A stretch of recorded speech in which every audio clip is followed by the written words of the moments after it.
दोस्तों, ये कहानी एक दुल्हन की है जो शादी के कुछ देर पहले लड़के के दहेज में गाड़ी मांगने पर कुछ ऐसा किया जिसे देखकर लड़का भी रोने लगा। हाँ दोस्तों, ये एक सच्ची कहानी गुजरात के अहमदाबाद शहर की है। अहमदाबाद में दो परिवार में एक लड़का और एक लड़की की सगाई हुई थी और फिर शादी का दिन 1 साल बाद का रखा गया था। दोनों परिवार ही पढ़े लिखे और अच्छे घराने के थे। दोनों तरफ से ही शादी की तैयारियां चल रही थी। देखते ही देखते शादी का दिन भी आ गया।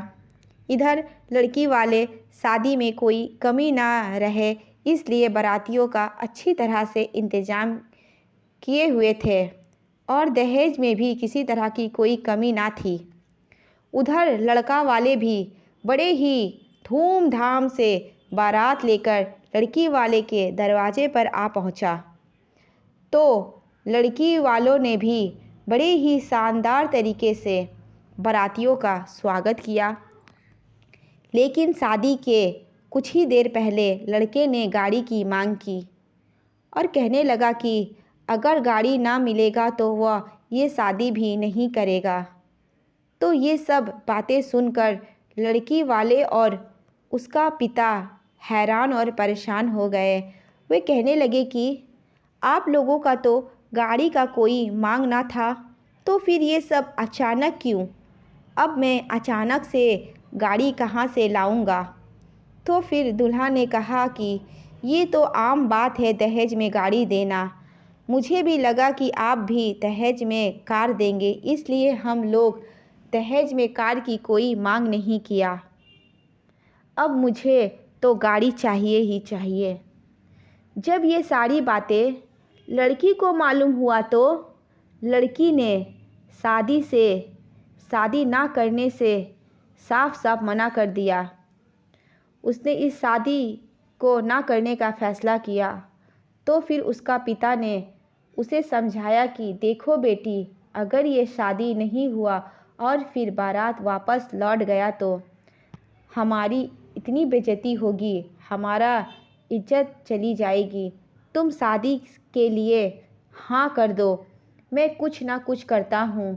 तो फिर लड़की ने कहा कि पापा, मैं ऐसे इंसान से शादी कैसे कर सकती हूँ जो मुझसे नहीं बल्कि मेरे दहेज से प्यार करता है। पापा, मेरी वहाँ क्या इज्जत होगी जहाँ मुझे शादी मेरी पढ़ाई लिखाई मेरे हुनर के वजह से नहीं बल्कि मेरे गाड़ी पैसे दहेज के वजह से होगी। ये सारी बातें सुनकर लड़की का पिता के आंखों में आंसू भर आया और कहने लगा कि बेटा, अगर ये शादी ना हुआ तो हमारा इतनी बेइज्जती होगी।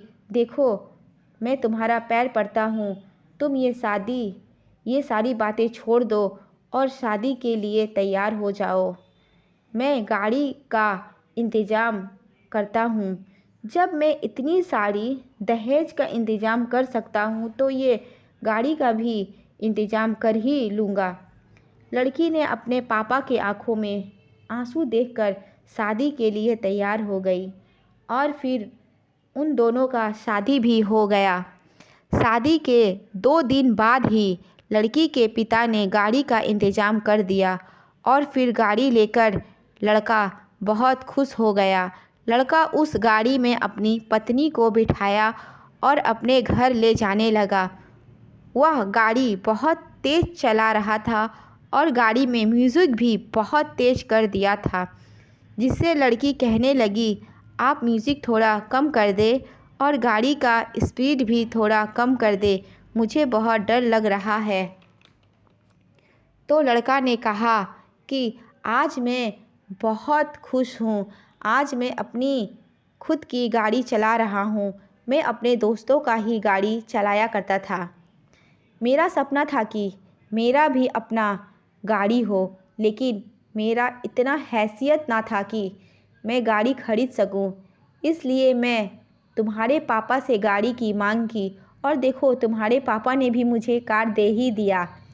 दोनों बात ही कर रहे थे कि लड़के का ध्यान भटक गया। उसके सामने एक भिखारी आ गया, जिसे देखकर लड़की ज़ोर से चिल्लाई तो लड़का गाड़ी जल्दी से घुमा लिया। भिखारी गाड़ी के नीचे आते आते बच गया। लड़की कार से बाहर आ गई और लड़का भी कार से बाहर आया और बाहर आकर भिखारी को बुरा भला और गाली देने लगा।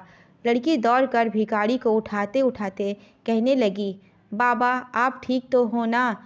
आपको कहीं लगी तो नहीं? वह भिखारी अंधा था। बाबा देखो हमारी नई नई शादी हुई है, आप ये 100 रुपये रख लो और हमारी शादी की खुशी में मिठाई खा लेना। तभी उसका पति ये देखकर चिल्लाने लगा और कहने लगा, तुम लोगों के वजह से ही ये भिखारी सर चढ़ जाते हैं। जानबूझकर ये लोग गाड़ी के सामने आ जाते हैं ताकि अच्छी खासी पैसा कमा सके। तुम इन भिखारियों को नहीं जानती। ये सुनकर उस लड़की को बहुत बुरा लगा और कहने लगी कि ये जो भिखारी होते हैं ना, ये सुबह उठते हैं, दर दर भटकते हैं, ना जाने कितने लोगों के सामने अपना हाथ फैलाते हैं, तो फिर उन्हें कुछ पैसा मिल पाता है। ये मेहनत करते हैं, लेकिन मेरे पापा ने मुझे पाल पोस कर पढ़ा लिखा कर बड़ा किया। उन्होंने अपना सब कुछ आपको दे दिया, फिर भी आपने दहेज में गाड़ी की मांग की, जो कि मेरे पापा ने दे भी दिया। अब आप ही बताओ, यहाँ पर असली भिखारी कौन है? वो जो गाड़ी के नीचे आने वाला था या फिर जो इस पर गाड़ी चढ़ाने वाला था? दोस्तों ये बात सुनकर उस लड़के के होश ही उड़ गए। उसके कान खुले के खुले रह गए और उसको ये एहसास हो गया था कि यहाँ पर असली भिखारी कौन है। इसलिए वह अब कुछ भी नहीं बोल पा रहा था। उसे पता चल गया था कि असली भिखारी तो मैं ही हूँ। उस लड़की की बात सुनकर वह लड़का रोने लगा। तो दोस्तों याद रखना, दहेज लेना कोई अच्छी बात नहीं होती है। हमें दहेज के खिलाफ़ रहना चाहिए। तो दोस्तों अगर आप भी इस दहेज के खिलाफ़ है तो इस कहानी को अपने दोस्तों में ज़रूर शेयर करें। धन्यवाद।